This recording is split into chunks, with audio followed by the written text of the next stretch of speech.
Hello and welcome back to Great American Movie Review, where we review great American movies. My name is Kyle. And I'm Mikiah. This is a Movie of the Week style podcast where we take turns picking films and we talked about their context and quality. This week was my turn to pick, and I've selected the 1938 classic The Adventures of Robin Hood.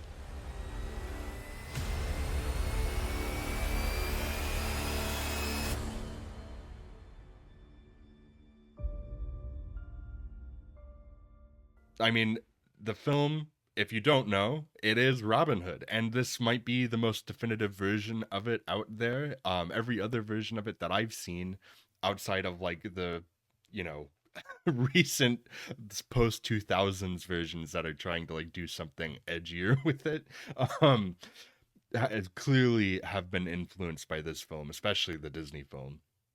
And so you know what the story is, though. It's Robin Hood. He steals from the rich. He gives to the poor. He's loyal to the king, and you've got the king's nasty brother taking the throne while the king is away on crusades.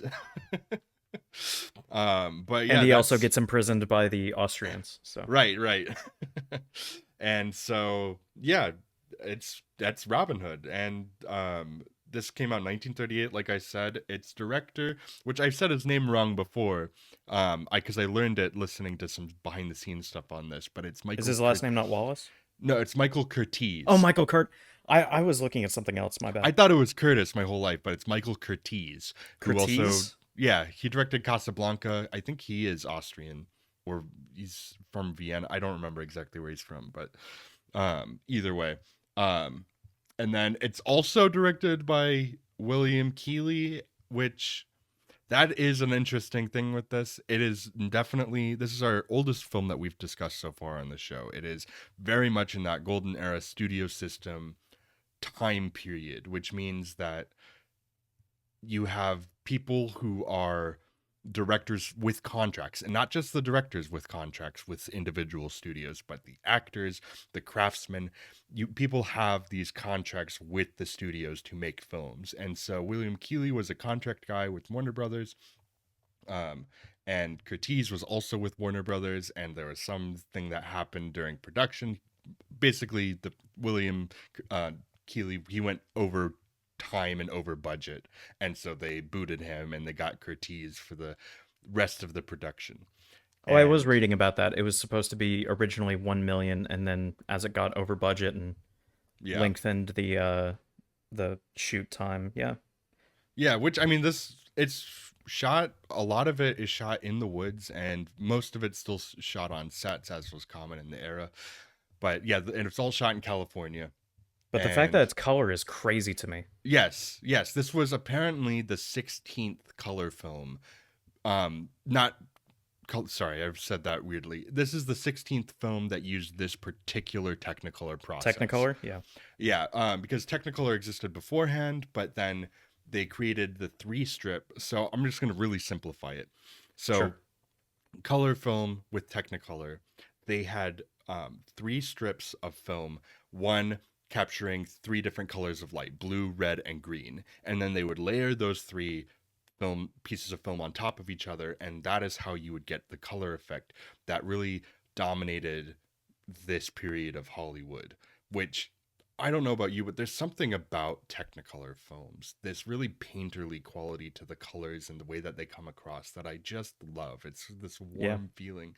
And The best example is Wizard of Oz because it's the most notorious right, a lot with of its people with think, its filming. yeah, a lot of people think Wizard of Oz was the first color film. If you asked anybody on the street, they'd probably say that. And they're they are completely wrong, but I understand why that is the Yeah. case.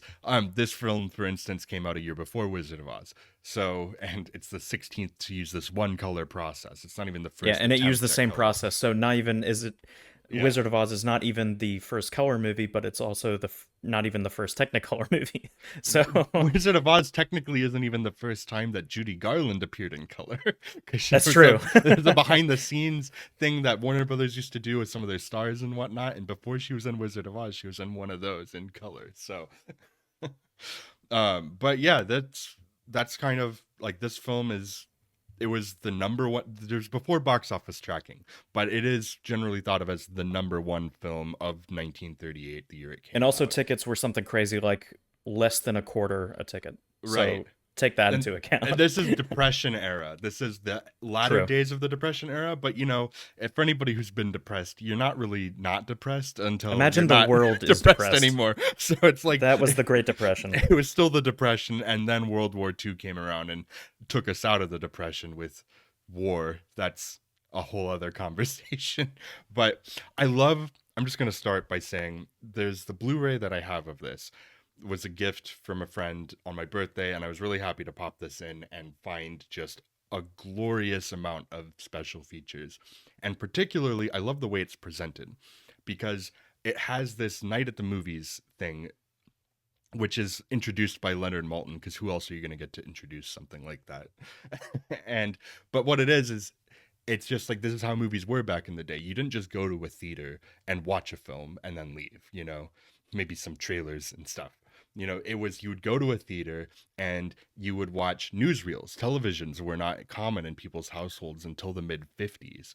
So, like, you're watching that somehow, like, otherwise, other than like newspapers, that's a way to get visual news information to you.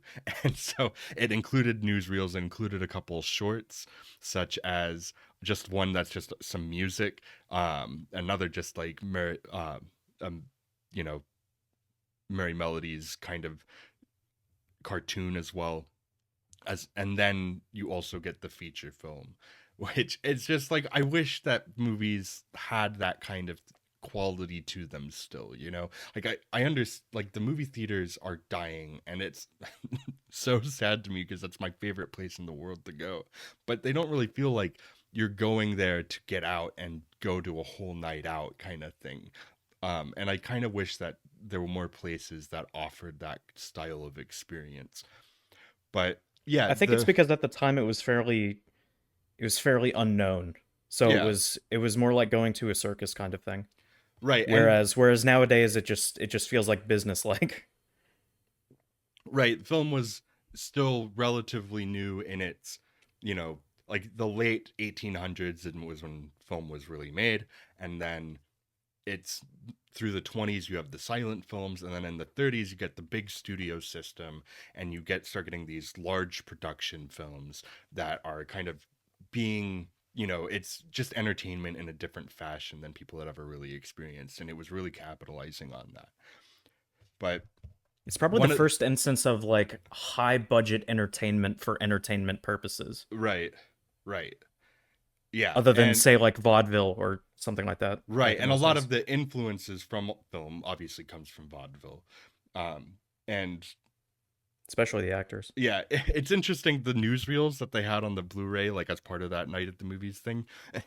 It's such a stark. It brings in such stark reality to the circumstances of the time, and I love having that in that set because one of them is just like we developed a rolling thing with a machine gun where two guys lay down on their stomachs and roll around with a machine gun. Wow, isn't that cool? And then it's like cut to with the I don't know, same sounds like fun. energy. Yeah, the same energy. The narrator goes, Hitler has just invaded and taken over whatever Yeah, country it was at the time.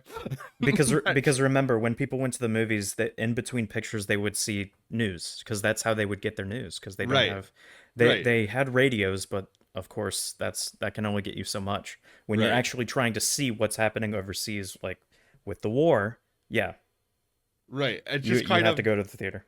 yeah, and it's like this film being what it is, being this big adventure, being so colorful, so lively, and just so much fun. Like I understand like why this would become what it is It's kind of because timeless in a way. it is. It really is. And apparently it was one of the most popular films to screen to troops overseas and stuff during the war even. And it's maintained popularity over television over the years. Like into the 70s, they did like a thing where they asked um, various network programmers like what were their most popular films, and it was like in the top 5 until like the 70s. So of Yeah. just like what played on TV, which is how film circulated. And so because physical media didn't exist, so they didn't really film preservation. I could go on a whole rant about this. But I don't know. You're about 8 minutes into one, so that's can't true. stop now. Film preservation is such an important thing. That's why the National Film Registry was made in the first place, is for film preservation. And back in the day, film would get destroyed or lost. Approximately 75% of all films from the silent era are lost. We will never see them again. They've either been destroyed or just they're somewhere that nobody will ever see it again. And so studios did not care about film preservation to the extent that they do until like the 90s, when you had the physical media booms and they realized they could sell it.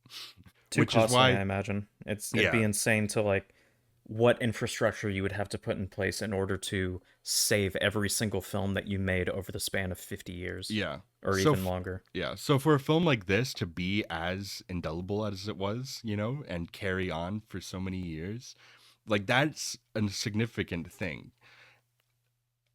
And yeah, it really is. Like watching this movie, I was just taken with it. I was like, if I had this movie as a kid, I would have loved watching this movie, because as a kid, I didn't care. Like I saw things like Wizard of Oz. I saw plenty of other classic films mixed in with like whatever cartoon and animated films were like out at the time, but I didn't think about the time period of when films were made. I had no perspective on time as a kid. I would have just loved this movie because it is that, what you said, it's a timeless just adventure film, and it's just so much fun.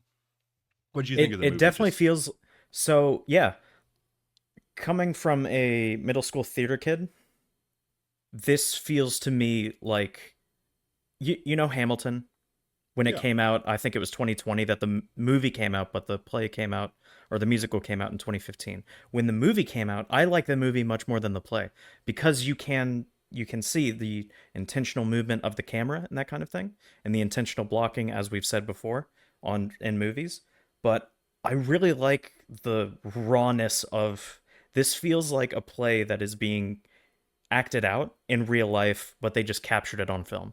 yeah, And that's what I love about movies in that time, is that they look like plays that are being acted out, and there would just so happen to be somebody who filmed it. yeah, And I'm gonna say, I've said before, it kind of distracts me whenever I see somebody that I see and know, like, acting. It not necessarily a bad thing, but it definitely distracts me from the story and being immersed. But this movie is pure immersion for me, because I yeah, I don't know, I didn't know what was going to happen. I obviously know Robin Hood, everyone does. I know the cast of characters, but I don't know, because it's so old now, and because Robin Hood has had so many different adaptations over the years. I don't know what's going to happen, and I also don't know any of the actors on screen. I don't know anything about what was going to happen. So it's complete immersion for me watching this movie. I kind of love that. Just the experience of that. The movie itself is good, I would say, yeah, but I just love the immersive experience I had watching this. yeah. And this was a pretty well acclaimed film at the time. It won 3 Academy Awards for Best Art Direction, Best Film Editing, and Best Original Score. And it was nominated for, This is one of the best looking movies ever made, yeah, and it's crazy that it was made 80 years ago. yeah, it was nominated for what's Best Picture, but it was called Outstanding Production back then. Yeah, because And and yeah, that's why the producers win the award, because the production is what they're basing it on, which is something right. we haven't really talked about, like a producer's role in movie making, have we? Producers' roles are very Not specifically. varied. Yeah, like it's a varied role, and And it's changed over time. there are some producers that are more hands off and are literally just the money people, and there are plenty of producers, especially back in this I era, like that that are title. They should very just be hands called the off. money people from now on. Yeah, there are a lot of producers that are very hands on. Some even too much so, but this is where it's like we talked about how directors don't usually get final cut, and that's Topical. because yeah, well, directors don't Producers usually having too much. too much uh, what? to producers putting their Oh hands yeah, on everything. yeah. Topical. Well, producers usually are the ones who get final cut on the film. So whatever director does with it, they can do everything that they can within their power. But then at the end of the day, the person who gets to say, yes, this is the film we're putting out is pretty much always the producer. And When I say topical, I mean that wasn't really well known to the layman. oh So yeah. it's kind of funny how many people have discovered that that is not the that is the case. Right, So right. I think the more people get educated on kind of movie making as a whole, I think more people see like stuff that has been there for years and decades, Right. and they're complaining about it now. I'm not going to Yeah. name names. Yeah.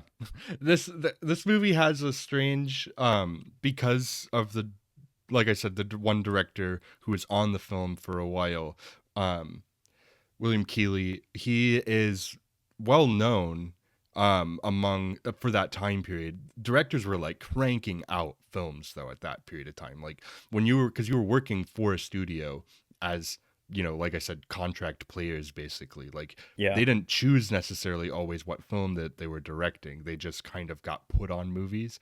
And in this situation, after they took Keeley off, who was more of a stage guy, and he had, nice wide sweeping shots, and that was kind of something that he was known for. You have Michael Curtiz come in, who is a much more famous director in the grand scheme of cinema, just simply because of Casablanca. But even this year, Michael Curtiz also directed Four Daughters and Angels with Dirty Faces, which were also big contenders in the Academy Awards race and just all of that kind of stuff for the time. Yeah. And yeah, it's just kind of interesting because when I was watching the commentary with the film historian, he pointed out certain scenes that were directed by which director, because obviously it gets edited up, and some of the Curtiz shots are still in the first half of the movie, even though he came on during the second half of production, because films are shot out of order. So, but Curtiz like has those great like shadow shots, like of like the silhouettes. There's one in particular that kind of made me just like my jaw dropped at it because it was so good, where they're like fighting towards the end of the movie, and it pans out and you get the pillar and their silhouettes just go on the pillar and then they move back around the pillar. It's so good. Probably one of my favorite shots now. Yeah, just That is period. just so thought out. It's so beautiful. Yeah. And there's so many shots like that throughout the movie. There I can feel a little bit of the inconsistency in the filmmaking, although they do a very good job, and that's part of the studio system at the time, just making, a certain level of consistency within their filmmaking um across the board. But there is definitely, you can, when you know what to look for, you can feel the shift in director in different Yeah, scenes. it's like a confirmation bias kind of thing. Yeah, yeah. Once you kind of know what to look for, you get to really see that. But yeah, this is based on the version of Robin Hood that became popularized after Walter Scott's Ivanhoe. Right. So if you're looking for any sort of historical value here, there's none to be had. No, um, Robin Hood was not a real character when it came to Richard the Lionheart and Prince John's reign, yeah, because it's the very earliest surviving debated. text is like Yeah, 14th century. So right, and it's very debated if Robin Hood was even a real person. Like people yeah, don't know because that predates most written history, you know. yeah, So, um, yeah, there's creative liberty here, and this is just a full blown, just like romantic adventure film, which was kind of a return. That was a very popular kind of thing. You see a lot of these types of films in the 20s, and then they kind of moved away from that as they got into talking pictures. But then towards the latter half of the 30s, or studios talkies really if went you back don't to it. have enough time Yes, or and talkies. you need to abbreviate. Yeah.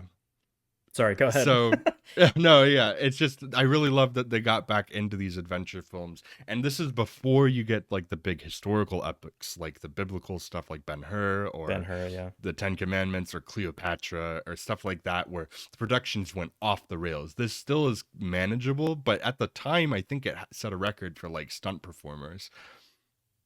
I have no doubt. Kind of insane. Right. This entire production is just insane. It really is. Howard Hill, if you want to talk about him. Yes, let's talk about Howard Hill. So Howard Hill played one of the competitors in the archery match, or archery, I guess, competition. And Howard Hill was a professional archer. And Considered the best so, in the world. yeah, considered the best in the world. He'd have to be, because his job, if you watch this movie and you see the shots of people getting hit with arrows and you're like, wow, that looks so realistic. It was realistic. Those were real arrows being shot at people. Yeah. And it was hitting a blend of balsa wood to catch it and fragment the balsa wood while like keeping it in the chest area, but also steel or like iron behind that to protect the body from penetration from the arrow. Yeah. It was said to be quite painful, but no injuries. But what I want to bring up is, if you are standing 2 feet to the left of where you need to be, you're getting Right. shot in the right arm. Or if you duck slightly, you're getting shot in the head from a Yeah. professional archer who is probably not pulling his punches when it comes to the power. And No. especially because archery is a very cool thing where if you don't put a lot of power into it, it's not going to be very accurate. Right. And if you don't have the technique on point, it's not going to be very accurate. So I'm amazed how there are not stories. I don't know. You'd be able to tell me, were there stories of people getting injured from this? Not that I've heard. I haven't heard anything about like significant injuries. It's possible during there the was like making of a this. there was like a 1930s version of an NDA, a non-disclosure agreement, Yeah. where they would get paid off. But I do know it was something like $150 at the time, $150 to get shot with an arrow, Right. which Which is is a lot of really money. good. That is very good. I would get shot with an arrow Yeah. for In for that.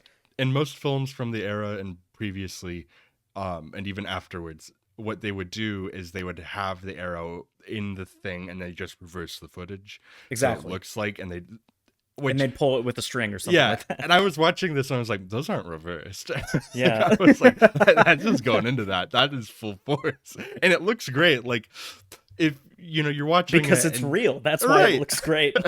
You're watching it though, and you're like, clearly these guys are padded up, and then you see an arrow go into them, like, thunk, and you're like, oh, but he still got shot with an arrow, Exactly.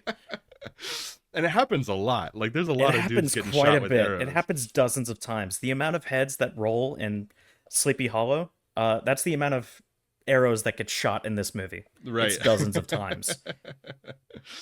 That's going to be my measurement from now on, how many decapitations there were in Sleepy Hollow. Oh yeah, absolutely. One Sleepy Hollow worth of decapitations. Yeah, but the dialogue in the movie. So there was a weird thing with the production here in terms of beforehand, because obviously you had the 1922 silent film, and then they were like, after it got to talking pictures, they're like, okay, let's make it again, but in talking Right. with sound. And so Midsummer Night's Dream was a big hit for Warner Brothers, and then so they were like, okay, well, we'll kind of take that kind of idea, that style of filmmaking, and apply it here again, make this larger production kind of thing. But originally the dialogue was very Shakespearean, and as they were starting to work on it, they're like, this is terrible, this does not work for like this kind of adventure film. And It's so kind of they funny, isn't it? modernized. Because Yeah. Shakespearean wouldn't even have worked in those days in the 12th century. Right. Because Shakespeare is as far away from the 12th century as he is from us today. So Yeah. Right. yeah, So it but would they have been broken modernized English and mostly like a Yeah. French bastardization version of English. Yeah, they modernized the dialogue for it, which is interesting because you still get lines like when I kind of love that though. when Robin Hood meets Little John and he goes, Mhm. "There's a lusty infant." Like, I don't know what that means. But Was it William Scarlet jumps off of his horse with news and he goes like, "I have news. Who is this?" And he's like, "It's okay. He's with us. He's one of us." And he's like, "He looks like three of you," to Friar Tuck. right, And right, it's like, it's people in those days in the 1100s, if you were quite portly, you would be seen as a higher up. You would be seen as a rich person. right. It was skinny people who worked the land and therefore were poor. So it's kind of funny seeing like the 1930s bag on fat people when it's like that would be the Right, opposite right, 800 years prior. But go ahead. right. No, yeah. The cast. So Errol Flynn leads the cast. He's Robin Hood, and this was like he had been in a few films before this. He Most was only like notably, 28 though. yeah, most notably Captain Blood, which was directed by Michael Curtiz. Apparently, they hated working together, but Well, Michael Curtiz's ex-wife was Errol Flynn's wife at the time, so. oh yeah, I didn't Oh, know you did? that. Yeah. You didn't know Yeah. that? Well, Yeah. either way, apparently Curtiz like is very unfriendly to actors on set, and he's very like dictator like in his direction. Well, He it was was of the time. This was 38. right. There were other directors though that were a little bit looser. They were like he was very militant as a director, and Errol Flynn's outside of his performance, his acting career was apparently just as charismatic and easygoing as his characters were. Right. So, and adventurous as well. So you get like that clearly was like a relationship that He's laid made back, good. but he's still got his ego. Yeah, it made good products in terms of the films that they worked on together, but they did not get along.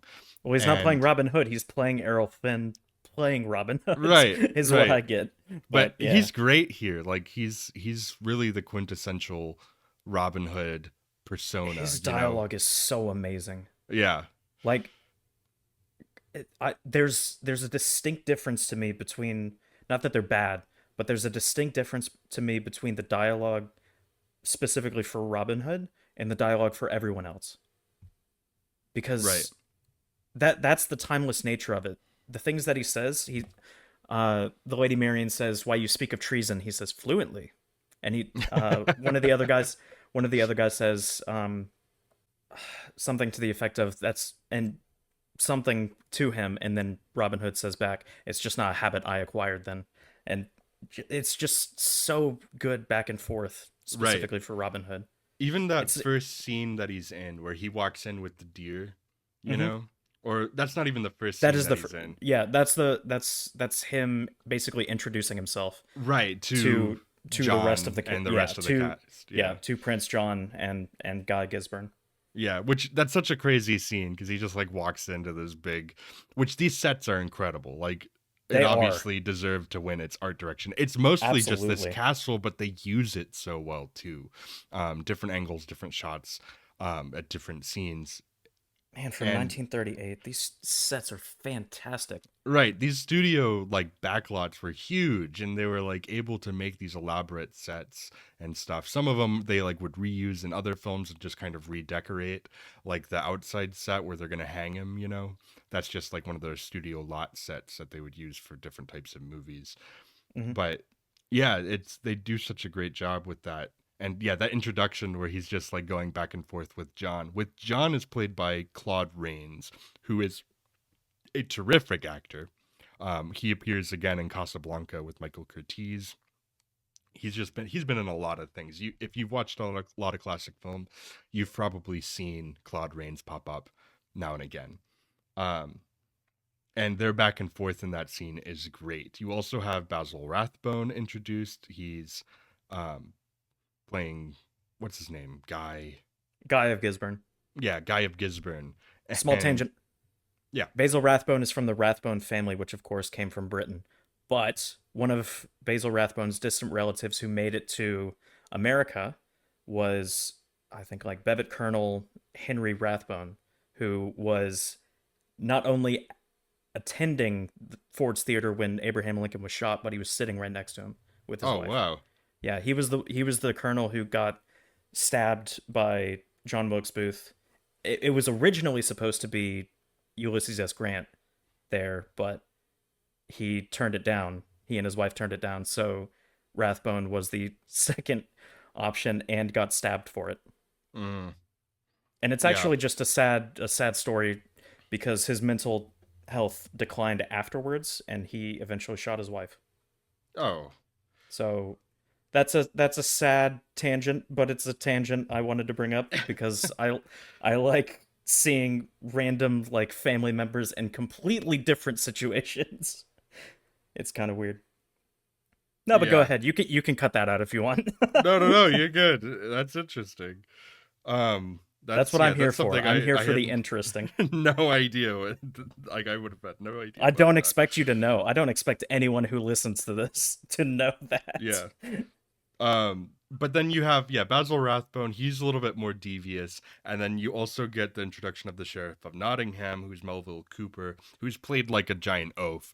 Um, Hmm. which that trio of villains is just like a great, just like you get three different flavors of bad guy, that work all deliciously well together. I love how the sheriff is clearly clever, but he's also the most cowardly person in the movie. Right. And yeah, so yeah, you have that great back and forth, which then leads with Robin like fleeing the scene.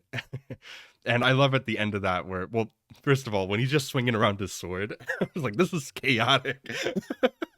Yeah, the action, at least in the first half, is very chaotic. Yeah, I mean those swords are made of aluminum alloy too, so it's not like they're like rubber swords like they'd use today for like anything where you're swinging it around like that. It's still metal. They're Yeah, still heavy blades. People could get hurt with that still. So people probably did, but then again, they probably yeah, like signed non-disclosure agreements. yeah, We don't. and We probably don't know the extent of the people that got injured. right. They do undercrank some of the footage in the action scenes to make it look a little bit faster, but I mean that's just something that's stylistically a thing just from the That's time. yeah, that's just done. Yeah. That was especially done with like, but Buster Keaton. Yeah. Buster Buster Keaton's Keaton and films, his silent films, all of his stunts were like you could clearly tell that they were like cranked faster. yeah, and you see it in even like a bunch of Hong Kong films and stuff like that too. Just Right. it's still a commonly used thing, honestly. It's just a clever way of getting around like fast motions that you have to do I mean, we slowly talked for about how they safety. did in Darkman too. Right. Yep, they did it in Darkman as well. That was more of a stylistic choice than anything. But yeah, Well, it's also showing the chaotic nature of the helicopter chase and that kind of thing. So true, true. it might be stylistic, but it also might be functional for the Yeah, for yeah. what it's going to. Yeah, but you get like the cleverness of Robin Hood too. Like when he leaves the castle, and he's like, "Quick, close the doors! Yeah. There's the traitor in there. He's trying to escape." And like, oh, okay. And it's just fun, and there's really great editing in here too of them kind of like I understand why it won Best Film Editing, particularly at the Yeah. time it was made, especially when you're editing between these sets and the out in the woods because you get them riding away on horses and you cut to like obviously there's some like stage element when they're on the horses and you're seeing them in profile and the background clearly isn't real, but then you do get them like riding out still in the fields in wide shots, and then the I don't know, just it's also well done. Like these matte paintings too in this movie are incredible because there's so Yeah. many matte paintings that are used for backdrops, and even like when he's at the window and Maid Marian's and you see under everything like below a certain point just a matte painting, but I'm like I'm convinced It that might he be scaled the it might castle. be a combination of we don't see that very often anymore. So it's like it's good to see them back, but I also just think that very subjectively, of course, but I think matte paintings absolutely do look better than like CGI backgrounds. Yeah. So I don't understand why that art or that specific style of filmmaking has gone by the wayside for CGI when it's more expensive to do CGI and in my opinion it doesn't look as good. So it's kind of funny CGI to me. gives you get more options with You CGI get more in terms of movement. the motion. Yeah. Yeah. But like I still think that there's an appeal to matte There's something paintings. endearing about the matte painting though and Right. stuff like Yeah. that. Yeah, I'm not sure how it would look in like a modern day film with modern cameras and stuff. I don't know. Like I Oh, I was gonna ask. So the Blu-ray you have is definitely a remastered. I think I watched a yeah. remastered version as well. So we did get Yes. higher quality than would be of the time, but I've said before, if there's a remastered version out there, you should watch that and judge the movie based on that because that's the way Yeah. it was supposed to look without the limitations of the technology at the time. Yeah. It So is I 4:3 was no just gonna matter bring how that up. you watch it. Like it's not It's a yeah, it's definitely widescreen four movie. three, which I've never cared about. Like No, I do aspect think ratios are chosen for widescreen. a Yeah, reason. right. I do think widescreen sometimes looks better, but I don't know. Sometimes 4:3 just gives a vibe of the Yeah. time period, so I kind of like it. The more compacted image, it's a taller image at I'm gonna that bring it point. up. I'm gonna bring it up, Mikiah. I'm gonna bring it up. What are you bringing When up? Zack Snyder No. released his version of Justice League, not only black and white, but 4:3, it ruined the movie. Because it wasn't meant to be shown as 4:3. It was meant to be. It was filmed specifically in widescreen. Why would you crop out a great bit of the film? I don't understand that. I actually think in that case that the film was just restored to its original aspect ratio, where there's No way, right? expanded images going up on the top and bottom of the screen. Kind of like when you have IMAX releases and then at home you don't get the full IMAX footage because it's not cropped for the TV, and most people aren't putting in the Blu-ray release like the option to have that in there. I don't know if that's a thing that people debate about, like whether IMAX cropping should be for like home systems. I disagree completely because it's two different experiences watching IMAX at home and IMAX in the theater itself. IMAX in the theater looks good. IMAX at home, that aspect ratio does not look good.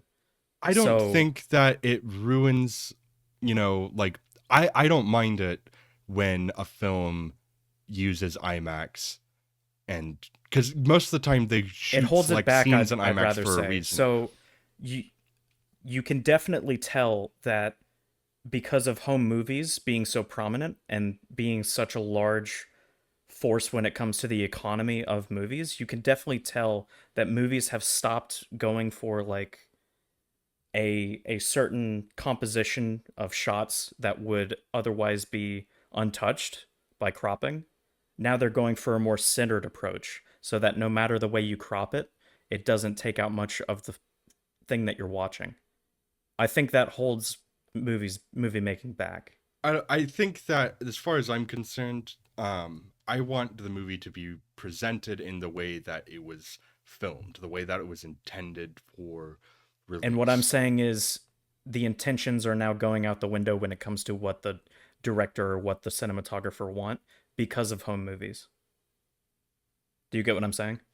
I don't know if I agree with that. I actually don't think I agree with that at all. I'm saying it. I'm not saying that it can't be their intention. I'm saying it's harder for them to get that intention because it's always going to be cropped in a different way.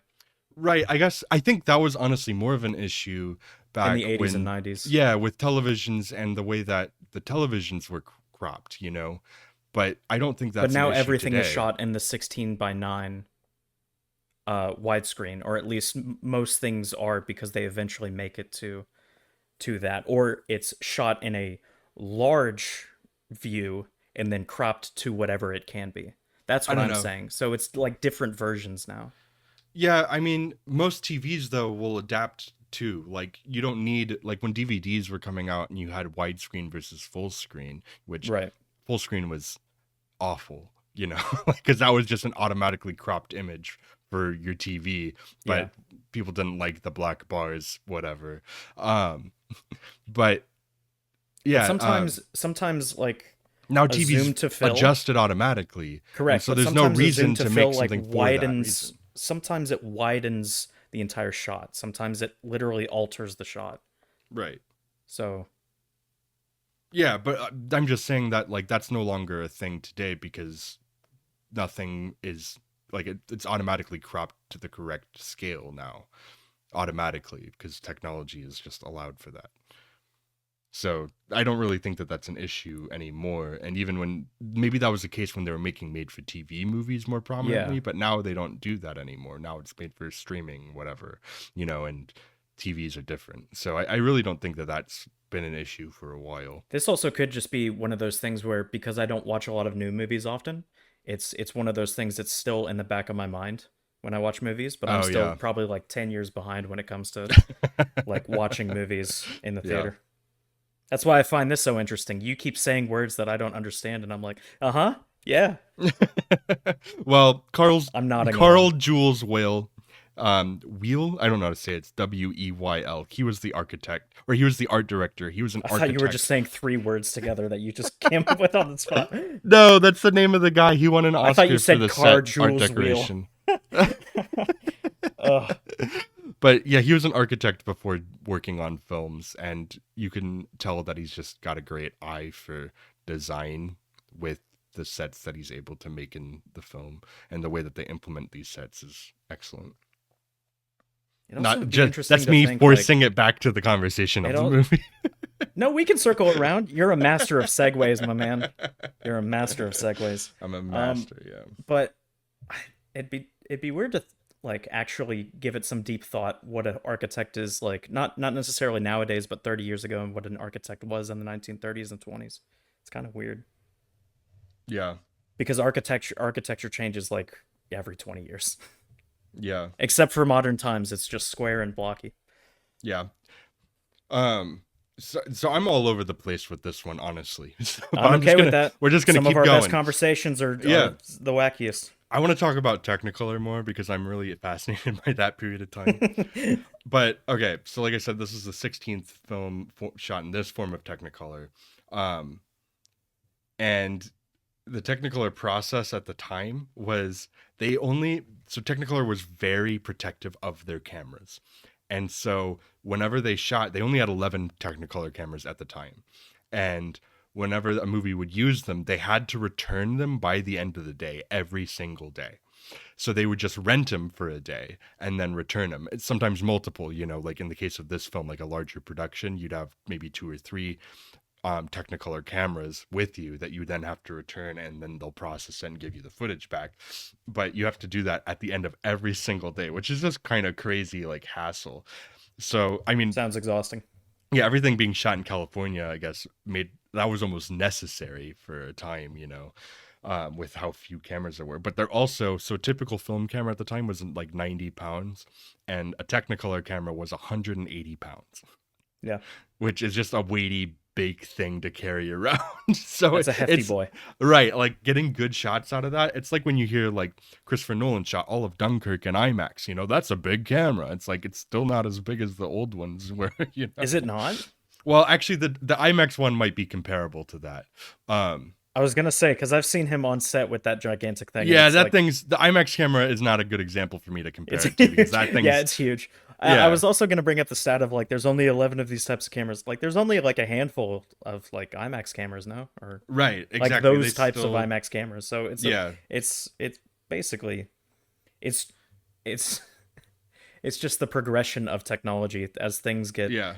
uh like TVs were like thousands of dollars like 15 years ago, and Yeah. now they're like $200 for the same type of TV that Yeah. with better quality. So as things depreciate because there's more supply of it, you can move on to bigger and better technology. So Yeah. Well, the that's major going to be a studios scarce. at the time only made a couple movies a year. Like the major studios only made like 2, 3 movies a year in color because it was really expensive to do so Yeah. comparably to like black and white. And it was preceded by Kinemacolor, which was never that successful. Never really like people didn't really latch onto it until Technicolor came around. With La Cucaracha was the first Technicolor Ah, the movie in this cockroach. form. Yes, which came out in No, no, no, 1934, no, no, no, no. and the first moneymaker in color was Trail of the Lonesome Pine in 1936.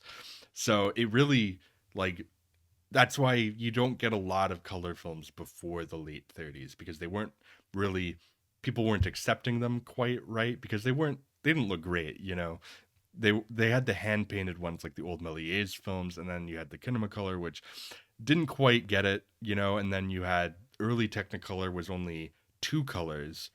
I think it was red and green, and then they added in the third color, which really Ah, brought out Christmas. more life to it. Yeah, and those colors are also opposites, so you can see why that would be like the thought process there. But I think throwing in the blue, Yeah, you get a more because range. green and yellow make green, and red would be the opposite of that. Yeah, I'm working it out in my head, dude. You're still yeah. talking nonsense to me. It's taken me minutes to pick it back up. You're going 300 miles an hour. I'm I am. sitting I'm here on a sorry. bike. But like the sets at the time to film in color had incredibly hot lights because you had to get it brighter. Obviously, they created better technology later, but for a long period of time, basically through the 40s, you have these like massive hot set lights to cap so that the cameras are able to capture color, because you know when you turn up the exposure on a camera and like you increase the shutter speed to get more light through, but limitations in cameras at the time, you weren't able to necessarily get that at the time, so you had to just blast it with like super hot bright lights. So I'm that's gonna kind of bring the it up again. The Wizard of Oz. It's only because it's the most documented production, right. probably in the almost certainly in the 30s. So just look that up. It's atrocious. The kind of crap that the actors had to deal with. Like, Oh yeah.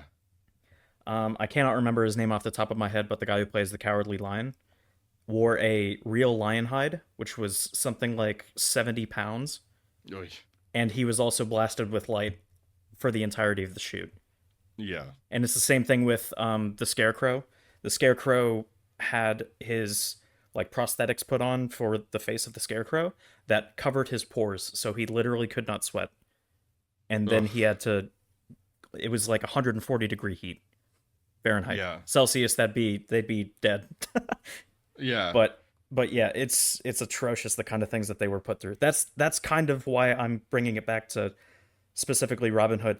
There's no way that no one was injured from the stunts, but it's crazy how we Absolutely. have heard nothing from that and we know everything about the Wizard of Oz. Right. Like the studio systems, there's also protective of everything too. Hmm. Like that's why, once again, the contract stuff, even with um like I said, the artisans and stuff working on films, they all had studio contracts that were, very specific with their terms and everything. So for Then better, again, yeah, yeah, then again, for it better could or also be worse. a kind of thing where the people working on this film desired so much to work on this film that they didn't care what happened. That kind of thing. It's like video game uh, developers. They'll deal with the crunch time of working 7 days a week for weeks and like 60 or 70-hour work weeks and higher specifically to make the product. Some of them will be fine with that. It's Yeah. that kind of thing. Maybe it was like for this film, so they had no complaints. Yeah. I don't know. Yeah, but I mean, the visuals in the Technicolor are just worth it. Like I really do like, especially for a film like this, capturing especially those greens, the different colors of all the costuming. It's just so great, and I'm really happy that they chose to do this in color ultimately, because they were gonna do it in black and white originally. And the Technicolor films from the time, they just hold up like visually. The successor to Technicolor was the Kodak Eastman color film, which allowed people to just shoot on a regular film camera, so then anybody could shoot in color at that point, which kind of killed Technicolor. Which I don't think they really made any more true Technicolor films after 1955. Hmm. But it just kind of proved over time that those Eastman color films just deteriorated over time. Like the color did not hold up. The film itself did not hold up in the same way, whereas those Technicolor films are still perfectly preserved, which is why you can have a remaster of this film that looks so good. They probably didn't have to touch the colorization very much either. Like if you No. just remaster the fidelity of it, I imagine the Technicolor goes along with it. Yeah, I mean the So you probably don't Technicolors have to did, do yeah. much. It's beautiful. But yeah, Alan Hale, who plays Little John in the movie, Hmm. actually played Little John 3 times. One time in the 1922 silent film, again here, and then in 1950 they came out with another movie where he played Little John as well. So it's kind of, that's just a weird fact about this movie. Hmm. It's just Alan Well, a Hale's weird person. fact is Errol Flynn and Olivia Havilland. Yeah, De Is that Havilland. De Havilland? They were opposite each other in 8 movies, including a ninth where they don't share scenes. So Yeah, the original Helena Bonham Carter and Johnny Depp. well, that's just something that they did at the time. That was part of the studio system once again, where they had a proven track record even before Robin Hood. I think that they were in Captain Blood together, or one of the other They films were that in Errol like Flynn three had been movies in. before this. But yeah, and so there's like, it's a proven track record of that on-screen chemistry. So they're just like, what? Well, it works, so we're just gonna keep doing it. Um, and that was the studio being If able it to do ain't that with their broke, don't contract fix it. players. Yeah, So yeah, that's just a byproduct because you get a lot of that in the time of stars being paired up together repeatedly.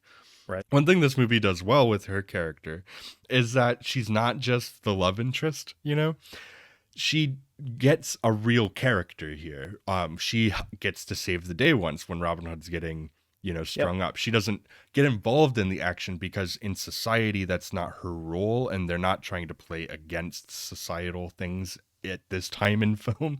Um, but her character still has agency to her. She, seeks out Robin Hood's married men and gets them to then enact a But she has an rescue. arc too. She's very Yeah, smitten with Robin Hood at the start of the film, and once she sees what he's doing to help the people in Nottingham, then she changes.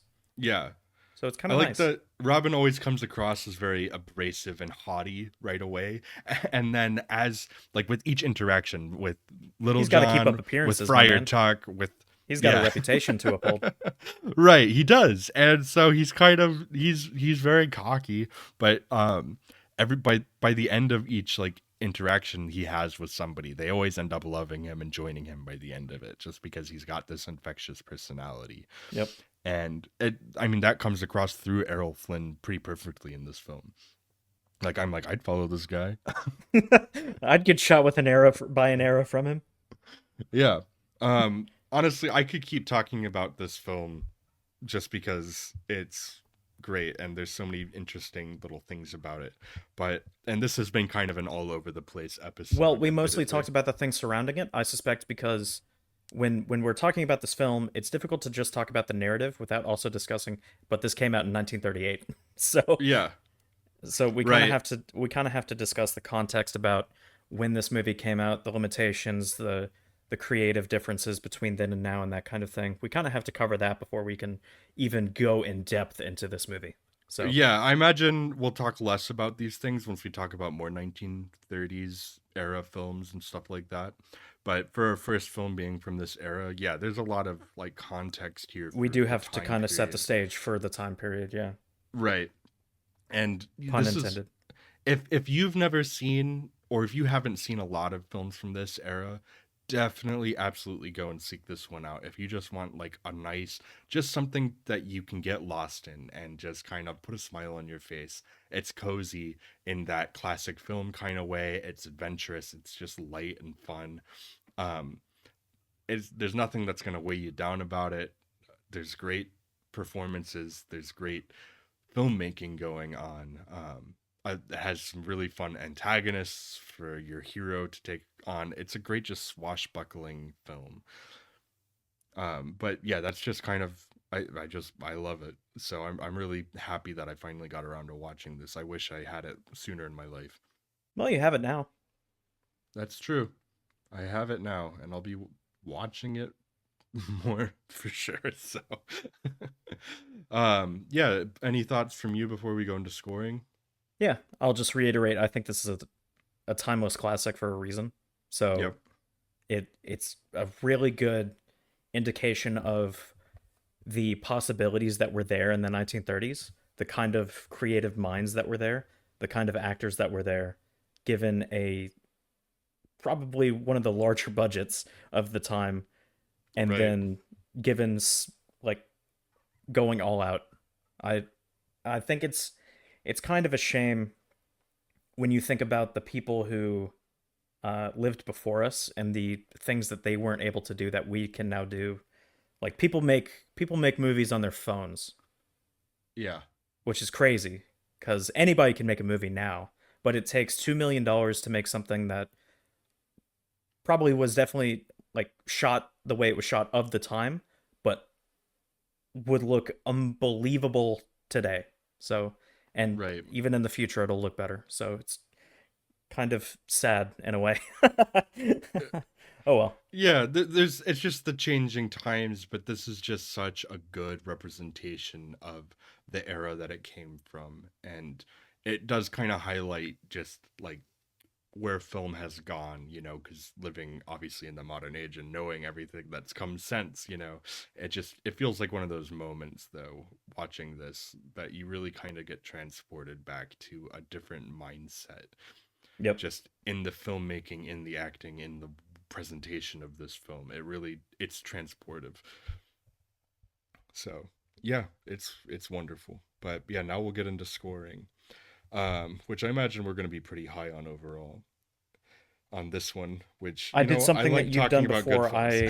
I put out, or I wrote down what I think the point values of Mm, each individual ones. I actually didn't do that this time. I've done it Aha. like the last several times, but I didn't do it this time. So all right, so our point system, it's 0 is something that we think is not good, 1 is good, 2 is great. It's pretty broad. That's just how we like to do it on this show, because we're not trying to make a definitive ranking or anything. We're just talking about things within a certain context. And we like debating between ourselves where we think films are overall. That's the fun But of movie criticism, debating yeah, it, which absolutely. more people need to realize. So, Ugh. absolutely. So we'll go across our 10 categories, starting as usual with writing. I guess I'll start. This is, aside from Wizard of Oz, and probably more that I have forgotten were in the 30s. This is definitely my second, or that probably my second 1930s movie. Oh, wow. So it's difficult for me to decide what the writing is based off of that. I do like a lot of the dialogue, especially with Robin Hood. I think Robin Hood has the best dialogue in the movie. The Yeah. plot is pretty structured the way you think it would be. That's just And a byproduct of the time for sure. well, it's a They weren't byproduct of really, storytelling as a whole, I'd imagine. yeah, and storytelling as a whole. It's a general adventure, swashbuckling kind of tale. Like, Themes it's are not pretty trying simple. to do Yeah, anything themes that, are pretty simple, but they're not supposed to be anything otherwise. yeah. So I just think because the character dialogue is so sharp and the back and forths there are great, in the actual writing. I would give this a 2, especially for the time period. I kind of agree. I was thinking one of those like strong one type of thing. Mm. I Be, would I'd personally give this a 2 in the context of the time period. Like if you've seen more 30s films, this is just really terrific. I think that's fair to say, but I also judge it as well. What are the biggest strengths and biggest weaknesses of the movie? Because every movie has a weakness, Yeah. and to me, the writing is probably both writing and directing. But we'll get to that. I think writing and the directing are the two weaknesses to me. I So think if I was I going to don't think give writing something, is one of the weaknesses, unless you're talking about just the general the story. whole thing, like I'm talking It's about the whole still movie. adapting from, very broad source material, and just kind of taking that and smartly, I think, understanding the archetypes and using those characters well, I think is But what I'd this say that movie can is be doing. that can be a strength to writing and a detriment as well. Obviously, if you don't understand the story because the story wasn't really fleshed out when it started, like I brought it up before, Sleepy Hollow, because Sleepy Hollow and the Legend of Sleepy Hollow are different, so different when it comes to everything.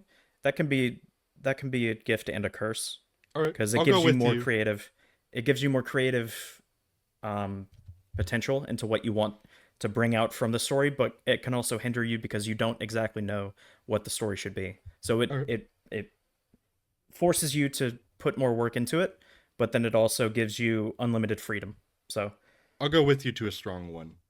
yeah, because when I think about what this movie does, it does do the vibe well, and the basically like the entirety of the second half of our scoring system is all going to be praising. So Yeah, that's true. I put that on the box. It does the vibe well. yeah, it definitely does the vibe well. That is a All that right. is a that is a 2020s Yeah. version of a 1938 film. Yep. All right. World building is the next category. Like I said, a man who literally can't imagine things with aphantasia, I was immersed in this movie. So Yes, what I is think the world building's a what the two. hell does that tell you? Yeah, I think so too. Characters, I think characters is a pretty easy two. I think some of the supporting cast does get a little, lost, with his merry men, but like this isn't the most defined version of like Little John or the Friar, but I still think they're fun characters. But Robin Hood, and I think that Maid Marian and the three villains Prince that he's John, going Guy of off against. Gisborne. Yeah, even though he's kind of a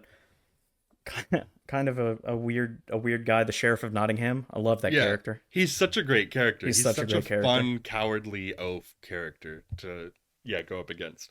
So I would give the characters a two here. He says, "Oh, I would have captured Robin Hood had I seen him in the woods." And it's like, "No, you wouldn't. Shut up." Right, right.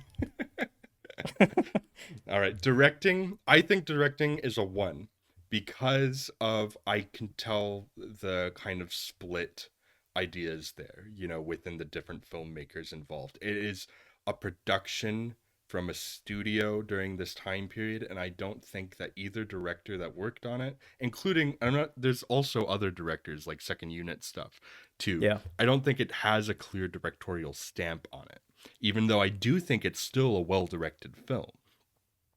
So that's I kind of fall on a one with directing. Yeah. Well-directed films can still be ones. I will always Right. attest to that. But also, we've talked about, well, we haven't talked about production as a whole and producers' roles in movies when it comes to anything on our scoring. Sometimes that can be attributed to world building. Like producers back in those days were the logistics guys. If you needed something, you would go to the producer.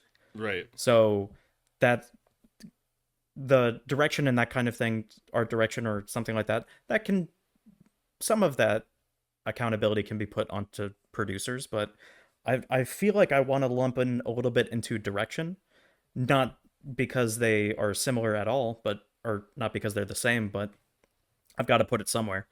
Yeah. Um, but the production itself is very, very good in this movie. But as you said, there's no very clear direction when it comes to this movie. As I said before, it literally just looks like they had a play in the background and somebody filmed it. So, Right. but I Right. don't think that's a bad thing, but I don't think the direction is the strength in this movie. So Yeah, I I think still if think it's good. yeah. So, Yeah. which is I why we think give if it a like one. Curtiz or even if Keeley got to direct the whole thing, maybe there would be a bigger understanding there. I do love what Curtiz brings to it with his specific eye, because I do think Curtiz has a very specific eye to his films. I Because have there are a lot of seen none of his movies. I am just going based off of okay. movies that Well, I've you seen before, should. though. We'll So, we'll talk about Casablanca one day, and I think you will pick up on some of his tendencies when you watch that after having seen this. sure. And yeah, so I would have, yeah, maybe liked to seen like a singular vision from that, but once again, that's not the type of movie it was. Yeah. This is a studio product from this era. This So is one of the original blockbusters, you could call it. So, yeah, yeah. All right, acting. I acting to me is a two. yeah. Errol Flynn is just tremendous as the lead, and all of the players in this are doing a great job. I think if you go over, at least at the time, big budget movies from studios, because of the fact that actors in those days would do multiple projects a year, and because they were thrown around all the time, and because all those actors were good, this is the golden age of Hollywood and the beginning of movie stars. I think, yeah, you're not going to find many ones or zeros when it comes to acting in the 30s, 40s, and 50s. Yeah, At least the yeah, ones we're absolutely. talking about. Yeah. All right. Visuals. We've kind of gushed about the visuals, both the Technicolor filmmaking itself and like the We kind of sets and the discussed it for presentation. like 30 minutes, so yeah. Yeah, I kind of went off on it. Visuals is a two. We cannot talk about it more. That's fine. Yeah. Editing. It Something won I'll an note about Academy the Award. editing, Oh, I yeah. know I do think it is a 2, especially for the time, especially for the Right. time. But I can't help but notice there are some mistakes. Few and There's far like the one between. scene where he kicks the sheriff of Hmm. Nottingham, and it just like has a weird cut there. Yeah. But And also there's some there's things in there. yeah, there's some like very clear like stance changes and blocking changes between shots that I Yeah, assume is just based on the limitations at the time, absolutely it is. but Yep. damn, is it noticeable. Yeah, I still think, yeah, like you said, I still think this is a two for editing. I mean, just imagine the mess of footage of a movie like Oh this, yeah. especially back then, and then stringing that together in a way that just is very consistent and makes sense. You have multiple filmmakers, you have these cumbersome cameras, um, and multiple locations, and just like you have piles and piles of footage of Yeah. this movie. Just sorting through that and making something that really works is incredible just in its own right. Not to even say anything about like what I was saying, how they edit between certain locations and different scenes and stuff like that. But for the time, very good, like very, very good. So yeah, I understand why it had such praise and won an Oscar for its editing. Yeah. Sound. So the score here is done by Eric Wolfgang Korngold. yes, Eric Wolfgang Korngold. Very good. And I was like, teacher, I know this one. yeah, he apparently didn't want to work on this movie. He's just a composer, just like a music composer, Right. for orchestras. And then he moved into cinema because of Hitler. Yep. So Solid he reason. Solid reason. yeah, he couldn't live in his country anymore, so he came to the U.S. and started doing film scores, and this is one of them, and it won him an Oscar for it because it's just a tremendous, perfect, just like adventure score for this movie. It's very classical for especially like it's of its time, but I I really think it's disagree. I wonderful. think this is riffed on today quite a bit. Yeah, yeah, for sure. I think that's the Very thing. influential. Like because I knew nothing about this movie going in, when I heard the score I was like, "Oh, it's just derivative. Wait a second. This is 80 years old. How can it be derivative of a movie today?" Yeah, no, So it's this is very the influential. influence. Yeah. Yes. Yeah, it might sound derivative because this type of No, this score was became so yes, popular. Yeah. this was the prequel from which all sequels came from. Yeah, and with like this kind of era, you have very controlled sets, with like how you control your audio and everything. I think that this is a great sounding film, and that score I think really puts it over the edge to it too. Yeah. This is for the genre category. This is an adventure film. This is one of the best to do it. I think this is a classic adventure, and it feels classic and timeless in that way. I would I think give, it's solid. The only thing I wanted to talk about, yeah. if you would consider this more adventure than action, I could see that. But the action itself, a lot of it's very good. A lot of it's Oh yeah, yeah, just painful to watch yeah. If we want to to say me. action adventure, Some of it, like that first fight when it's actually contained in the room itself, is painful to watch for me. It's just so weirdly done. But then again, I think in my head, if you're actually, and I've seen fights like yeah, in real life fights, they are very non-scripted, you can tell. But I feel right. like this was going for scripted but fell on its head in some You just have instances. so many extras in some of these scenes Yeah. too. Like it's very chaotic.